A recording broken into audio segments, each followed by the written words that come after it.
صلی علی رسول کریم۔ اما بعد، میرے محترم بزرگوں، میں آپ کے ہی گاؤں کمکول کی رہنے والی ہوں اور خود کو بڑی خوش نصیب سمجھتی ہوں کہ اپنے گاؤں والوں کے سامنے اپنی بات رکھنے کی سعادت حاصل کر رہی ہوں، اور امید کرتی ہوں کہ آپ میری بات کو غور سے سنیں گے اور سمجھنے کی کوشش کریں گے۔ محترم سامعین اکرام، ہم سب مسلمان ہیں اور ہم سب قرآن و سنت کی تعلیمات کو پسند کرنے والے ہیں۔ ایک طرف اسلام کی پیاری تعلیم اور دوسری طرف اسلام کی مخالف تنظیمیں، ایک طرف محمد مصطفیٰ صلی اللہ علیہ وسلم اور دوسری طرف دنیا کے عیاش پرست لوگ، ایک طرف اسلامی معاشرہ اور دوسری طرف فیشن پرستی کا تماشا، ایک طرف شریفوں کا سلیقہ اور دوسری طرف فتنہ انگیزوں کا طریقہ۔ ان دو طریقوں کے بیچ میں ہم مسلمان زندگی گزار رہے ہیں۔ اگر ہم یہ دیکھیں کہ دونوں طریقوں میں کون سا طریقہ زیادہ صحیح ہے، تو دین اور دنیا میں دونوں کے طریقوں میں زمین آسمان کا فرق نظر آئے گا۔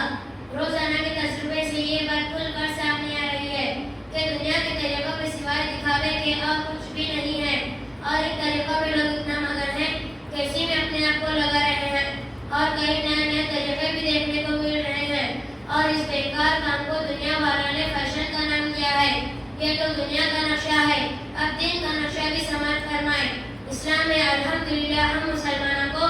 جھولے سے لے کر ڈولے تک، ماں کی گود سے لے کر خبر کی گود تک، پیدا ہونے سے لے کر مرنے تک، چھوٹے سے لے کر بڑے تک، امیر سے لے کر غریب تک، کالے سے لے کر گورے تک، کمزور سے لے کر طاقتور تک، فقیر سے لے کر بادشاہ تک، عوام سے لے کر خواص تک، جاہل سے لے کر عالم تک، دیہاتی سے لے کر شہری تک، نوکر سے لے کر مالک تک، مرد سے لے کر عورت تک، ہر کسی کو زندگی گزارنے کا مکمل طریقہ بتایا گیا ہے۔ تو ہم مسلمانوں کو پریشان ہونے کی ضرورت نہیں ہے،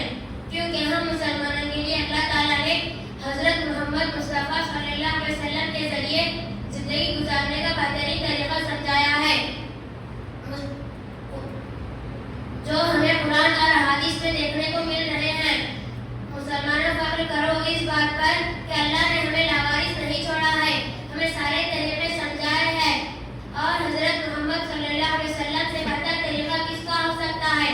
آپ نے ہم مسلمانوں کو سارے طریقے بتائے ہیں۔ پیدائش کے موقع پر کیا کرنا ہے، شادی ولیمے میں کیا کرنا ہے، ہمارا پہناوا کیسا ہو، ہماری زندگی کیسی ہو، ہر چیز کا سلیقہ اسلام میں بتایا گیا ہے۔ لیکن افسوس ہے آج ہم مسلمانوں پر اتنا پیارا مذہب کا طریقہ چھوڑ کر دنیا والوں کے طریقوں کو قبول کر رہے ہیں، اور صرف اسلام سے محبت، قرآن سے محبت، اللہ و رسول سے محبت، یہ تو بس زبانوں پر رہ گیا ہے، لیکن عمل کے معاملے میں بالکل کمزور ہے۔ نبی کے طریقوں کو اچھا تو سمجھتے ہیں، لیکن عمل نہیں کرتے، اور جب عمل کی بات آ جاتی ہے تو نظریں چراتے پھرتے ہیں۔ محترم بزرگوں، عزیز ساتھیوں، میں آپ کو ہمارے معاشرے کا حال سناتی ہوں، جہاں بڑے تو بڑے، چھوٹے بچے اور بچیوں کو فیشن پرستی میں دیکھا جا رہا ہے۔ نبی صلی اللہ علیہ وسلم کا فرمان ہے، اِذَا لَمْ تَسْتَحْیِ فَاصْنَعْ مَا شِئْتَ، جب تمہارے اندر شرم ہی نہ رہی تو پھر جو چاہے کرو۔ ہمارے مسلمان بھائیوں کو تو دیکھو، ان کے سروں کی کٹنگ کیسی ہے، ان کے کپڑے کیسے ہیں، گلے میں چائن ڈال کر، ہاتھوں میں بریسلیٹ پہن کر غیر محرم عورتوں کو اپنی آنکھوں کا سرما بناتے پھر رہے ہیں، اور ہماری مسلمان بہنوں کو تو دیکھو کیسے کیسے عجیب و غریب کپڑے پہن رہی ہے۔ سیریل اور فلموں میں جو دیکھ رہی ہے، اسی ہیروئن کے نام سے بکنے والے کپڑے ہماری بہنیں خرید رہی ہے، چاہے وہ کپڑے پردے کے قابل ہو یا نہ ہو، اس پر توجہ بھی نہیں جاری ہے کہ یہ کپڑے پہننے کے قابل ہے بھی یا نہیں، کیونکہ اسلام سے وفاداری تو رہی نہیں، تو اللہ کے حکم کا خیال کیسے آئے گا۔ اپنے جسم کی نمائش ہو رہی ہے، اس بات سے کوئی فرق نہیں پڑ رہا ہے، کیونکہ جسم کا نظارہ کروانا ہی ان فیشن پرستیوں کا اصل مقصد ہے، اور یہی بات مارکیٹ میں ٹرینڈ پکڑی ہوئی ہے۔ یہاں تک کہ اب تو مسلمان لڑکیاں بھی جینس اور ٹی شرٹ پہن رہی ہے، اور معاشرے کی بدنامی سے بچنے کے لیے برقع پہن رہی ہے، اور برقع بھی ایسا ناز و نخرہ والا ہے